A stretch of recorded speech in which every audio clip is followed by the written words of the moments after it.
I had my phone to my ear before I even set down my overnight bag. Burn it all, I told my lawyer. No hello, no explanation. Just 3 words. The kind you only say when you know the game has already begun. The line went quiet for a second. You're sure? He asked. I've never been more sure in my life. It started less than an hour earlier. I'd just come off a 48-hour surveillance detail. Instead of going back to my apartment, I pointed the car toward the little house on the edge of town where my mother still lived. I didn't call, I didn't text. Something in my gut told me not to. The front door was unlocked. The silence inside was wrong. Mama. My voice echoed through the hallway. She was in the kitchen, standing over the sink, hands submerged in soapy water. The late afternoon light caught the purple bloom on her right eye. Her knuckles were red and swollen, the skin scraped raw. She glanced at me, startled for just a moment, then dropped her gaze back to the dishes. Don't worry about me, she said softly, like she was reading from a script she'd been handed years ago. My phone buzzed. A message from a number I didn't recognize, just a link. I tapped it, and there he was. My father on a yacht I didn't know he owned,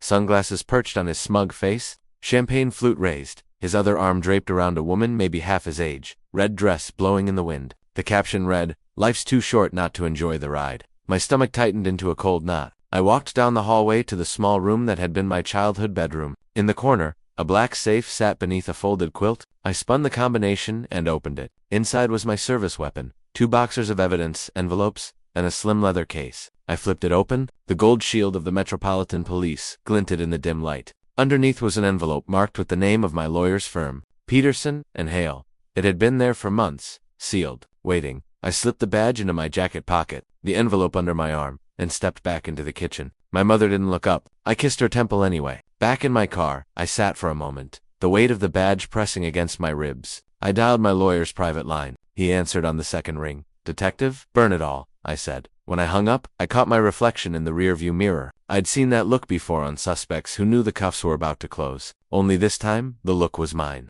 And the cuffs weren't for me. This wasn't about jealousy. It wasn't about my father's predictable midlife crisis. This was about the years my mother had swallowed her pain, the bruises that faded on the outside but not inside. And it was about the quiet file I'd been building page by page every time a tip came across my desk about my father's business dealings. He'd built his fortune on control of money, of people, of her. And now, for the first time, control was about to slip from his hands. Because I wasn't just his daughter, I was a cop. And I knew exactly where to hit him so he couldn't get back up. The smell of lemon dish soap always takes me back. One breath and I'm 10 again, standing on the other side of the kitchen door. The wood grain pressed against my cheek, the radio is unsoft, always soft, and my mother is pretending to hum so I won't hear the rest. Why is this house never quiet? My father says, though the house is already church silent. His voice has volume even when it's barely above a whisper. It's the kind of voice that makes the room obey. I remember the clink of a glass on the counter, the hitch in my mother's hum, a soft apology that sounds like wind through a cracked window. The apology is what angers him. People ask where cops come from. A handful of us are made at a kitchen sink. Back then, I had tactics. I memorized floorboards that didn't betray footsteps. I learned how to disappear into the utility closet with a Walkman and pretend I couldn't hear the argument. I learned to smile at school when a teacher asked about the purple mark my mother got from bumping into a cabinet. Sometimes my mother would come into my room after the house went to sleep. She'd sit on the edge of the bed, fingertip tracing the seam of the blanket. "Baby," she'd whisper, the word a promise and a plea. "Don't worry about me." The line would have sounded noble in a movie. In real life it felt like a sentence we were both serving. My father wasn't always a monster. That's the hardest part to tell people who want easily sorted villains. There were some days he'd make pancakes. There were photographs of him laughing with his hand on my shoulder. There were gifts, flashy, excessive apologies disguised as generosity. Control can look like kindness if you squint hard enough. When I was 16, I got a job bagging groceries. I learned the price of things. I also learned that my father did not like me working. He didn't like his family visible in the world without him. "You don't need to do that," he said. "We're not that kind of people. We're the kind of people who eat," I said. He didn't hit me. He didn't have to. The look did it. He didn't speak to me for 3 days. I learned that absence is also a weapon. The night I turned 18, I filled out the application for the academy while he watched the evening news. When I told my mother, she put both hands to her mouth. When I told my father, he laughed. "You," he said, in a uniform. "Sweetheart, no." I went anyway. The academy was a sanctuary because it was honest about pain. You did push-ups until your arms shook because you were building a life that depended on strength. The first domestic call I responded to as a rookie made my knees buzz under my uniform pants. My training officer, a woman named Morales, met my eyes as we turned onto a narrow street. "Don't decide the ending before you know the story," she said. The house was tidy. They usually are. The woman who opened the door wore a sweatshirt with the sleeves tugged past her knuckles. A man hovered behind her. "Everything okay here?" Morales asked. The woman smiled too quickly. "We're fine," the man answered for her. Morales didn't fight their words. She let the silence bear weight until it sagged out in the kitchen. The lemon dish soap sat by the sink. I felt my throat close. The woman's sleeve slipped. The bruise on her wrist was the color of thunderheads. We separated them. We documented. We offered resources. As I wrote the report, the man's voice floated from the living room. "This is all a misunderstanding. She's dramatic." The words were perfectly rehearsed. I had heard an older version of them my whole life. When we left, Morales looked at me. "You okay?" "I'm fine," I said. She studied my face. "You held the line," she said. "That matters." I thought about my father's laugh when I said I was joining up. I thought about my mother's whisper through the years. "Don't worry about me." I did worry. The difference was worry now had edges. It had a badge. It had a procedure that could be written and signed. I didn't start keeping tabs on my father out of revenge. At least that's what I told myself. It started with a slip, a document that came across my desk one Tuesday afternoon, a subpoena request seeking records for a holding company I recognized. The registered agent address was my father's office. I could have handed it back. Instead, I read it twice and slipped the page into a manila folder. That was 2 years ago. From there, the folder grew slow, deliberate. Bank statements from public court filings, property records tied to shell companies, photos of him meeting with men whose reputations kept him off most social ledgers. As a cop, you learn that abuse isn't just bruises and shouting. It's contracts you don't understand until they own your house. It's making someone believe they can't survive without you because you've woven their entire world from threads you hold in your hand. My father had made himself the loom and the weaver. My lawyer, Henry, wasn't just a name on a brass plate. He'd been around since my academy graduation. He didn't ask why I wanted property searches run on my father's companies. He just said, "We'll build a box, and when it's strong enough, we'll drop it over him." The mistress, her name was Elise, came into the picture a little over a year ago. She was a licensed real estate broker. A little digging, and I saw her signature on at least 3 property transfers into shell companies connected to my father. We connected her commissions to properties bought and flipped at improbable profit margins. We traced cash infusions from accounts in the Caymans. Meanwhile, I played my role. Birthdays, holidays, the occasional stiff lunch. All the while, I was taking mental inventory. We'd been sitting on the file for nearly 6 months. Domestic abuse photos I'd convinced my mother to let me take, copies of her medical records, a thumb drive of Elise's real estate closings. We were ready to move. Then came the yacht photo. When I called Henry from the car and said burn it all, I knew he would understand. In our shorthand, it meant to activate every legal avenue at once. File for an emergency protective order for my mother. Serve subpoenas for financial records. Notify the DA's office.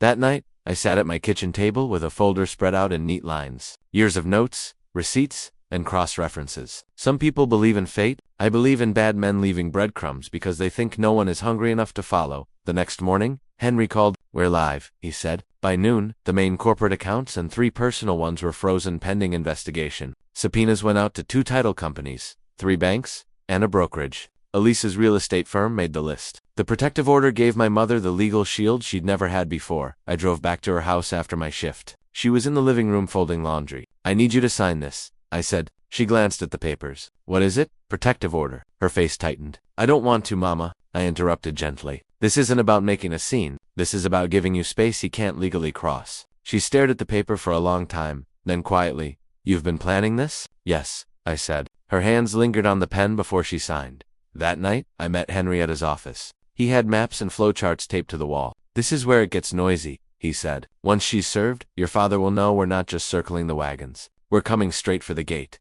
2 days later, the first crack in his composure showed. My phone rang. The caller ID flashed his name. I let it go to voicemail. 5 minutes later, a text. "What the hell do you think you're doing?" I didn't reply. Another text followed. "This isn't a game. You're making a mistake you can't fix." I put the phone face down. Every message he sent now was just another piece of evidence. By the end of the week, Elise's name was all over my feeds. Her real estate firm had been temporarily closed pending investigation. I got a call from Morales. "Saw the news? You finally pulling a thread?" "Something like that." "Well," she said, "don't stop until the whole sweater's gone."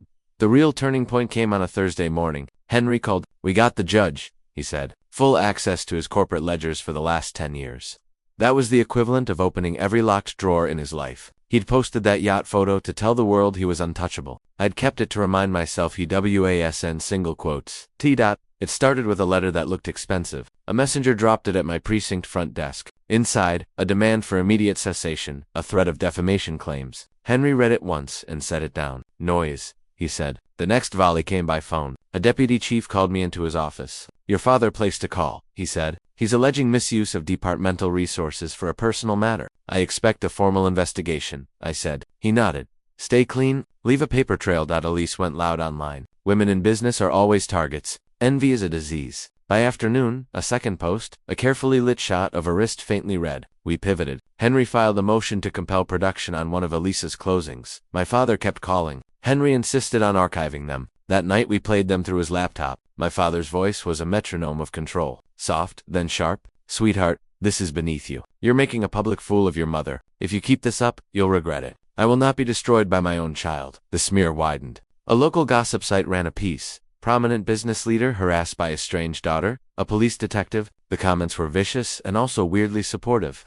A retired nurse wrote, I used to see women come in with stories about cabinets. I printed that one and slid it into the folder. 2 days later, Henry called. We have a visitor, he said. Says he's your father's former partner, Frank Delaney. Frank arrived in a suit that had seen better years. He was 60-some with hands, like he'd done real work before money taught him to hire it out. They'd started the company in a rented garage. My father had been brilliant with numbers and merciless with everything else.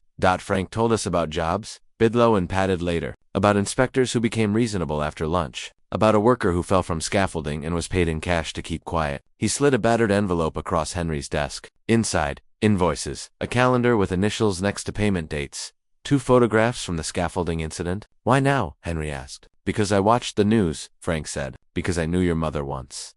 We had been aiming for my father's money. Now we were angling towards something worse. A pattern of endangerment, possibly criminal negligence. Henry's eyes flicked to me. We're not just in family court anymore. We're in worker safety, insurance fraud, bribery. If even half of this holds, the state will want a piece. My father's firm filed an emergency motion to quash the subpoenas. Henry smiled without humor. They're playing calendar games. We're not giving them a week. Henry filed a response within hours, attaching Frank's documents. The judge set the hearing for Monday. Monday morning smelled like rain-soaked stone and strong coffee. I climbed the courthouse steps slowly, deliberately, my badge in my purse instead of on my belt. Inside, Henry was already waiting. You ready? He asked. I nodded. Is he here? Henry's eyes flicked toward the double doors. Front row center, Elise next to him. My father was exactly where Henry said. Center seat in the gallery, wearing a navy suit and a smirk that didn't quite fit his eyes. The judge entered, mid-50s, square-shouldered. She didn't waste time. Counsel, are we prepared to proceed? Henry rose. We are, Your Honor. Henry started with the protective order. He laid out the photos of my mother's injuries, each one marked with dates and signed by physicians.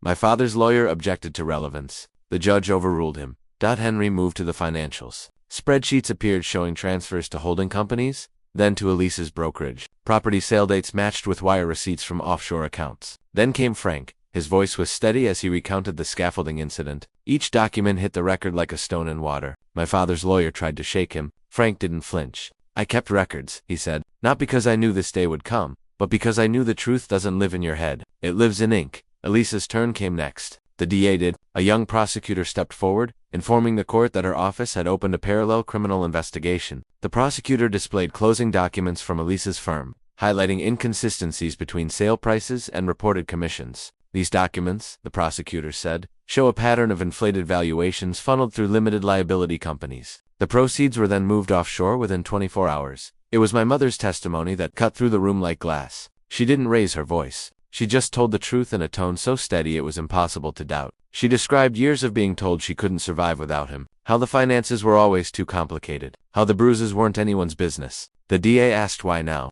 She glanced at me, then back. Because my daughter showed me the box she'd built, and I realized I didn't have to live inside his dot. By the time Henry rested our case, my father's posture had shifted. The smirk was gone. The judge took a moment before speaking. Based on the evidence presented, I am granting the protective order in full. All joint accounts are to remain frozen pending further investigation. Furthermore, she glanced at the DA. This matter is referred for criminal review. My father turned his head just enough to look at me. The disbelief in his eyes was almost worse than the anger, as if he couldn't fathom that someone had dismantled his fortress from the inside out. I didn't blink. Months passed. Winter slid its shoulder against the town. The DA's office moved like a glacier with teeth. In March, the plea deal arrived. Fraud, money laundering, conspiracy to commit bribery, criminal endangerment. He took it, not because he was sorry, but because he finally recognized the math. The DA insisted on restitution. Workers harmed, buyers misled, city fines, back taxes.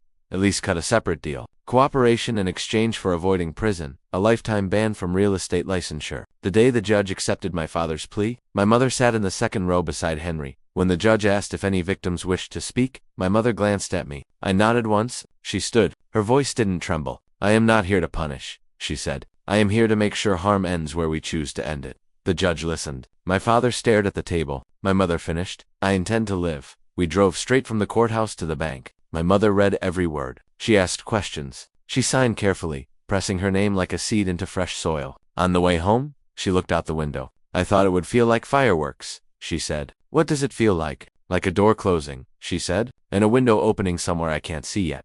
We found the window in April, on a coastal road. The cottage my mother fell in love with was a small square of mercy. 2 bedrooms, a worn porch, a kitchen that begged for lemon soap and sunlight. We did not talk about my father, not because we were pretending he didn't exist, but because his existence no longer set the tempo in our house. On the first Saturday, I built a rectangle of wood on the sunniest corner of the yard and filled it with soil. My mother came outside with seedlings, tomatoes, basil, 2 strawberries. Morales says fear and tomatoes can't live in the same house, I told her. Morales is right, my mother said. Let's see if it's true for gardens. We planted in companion pairs. The sun came down like a blessing nobody asked permission to give. The first letter from my father arrived in May. He wrote about misunderstandings, about being led astray, about the cruelty of public opinion. He did not write the words I had sometimes pictured. I folded the letter and put it in a drawer. It was paper. I let it be paper. June came and warmed the tomatoes into fat green promises. My mother learned to tie them gently to stakes. When I left, she locked the door and waved from the porch. A small triumphant motion. Work didn't stop. Domestic calls still rolled in. I stood in kitchens and recognized the angle of a woman's shoulders. I did my job. I drew perimeters. At the end of a long Thursday, Henry called. There's restitution money, he said. More than your mother will need. We could move it. Move it where? A fund. Small grants for women leaving violent homes. First month rent. Locks. A used car. Fees to change a name. Practical help. Call it what? I asked. You're called. Not burn it all, I said. We already burned what needed burning. What then? Begin again. The paperwork took a month. The first disbursement took 12 minutes. A woman from 3 towns over who needed a locksmith and a bus ticket in the same afternoon. In July the first tomato ripened. My mother plucked it with both hands, laughing in a way I hadn't heard since I was little. We sliced it thin and ate it over the sink with salt, juice running down our wrists. It tastes like a decision, she said. That night, the ocean sounded like steady breathing. I stepped onto the porch with my phone and typed a message. If you've listened this far, thank you. If any part of this sounds like your house, know this. Doors can open. Help can be quiet and still be real. If you want to keep walking with us, share this with someone who needs a map. We'll keep a light on the porch. I hit send and put the phone face down. My badge sat on the table inside, catching porch light like a small moon. My mother hummed in the kitchen, a tune without fear in it. The tomatoes breathed in the dark. Somewhere, a woman I didn't know turned a new lock and slept. I didn't need to come home unannounced anymore. Home announced itself.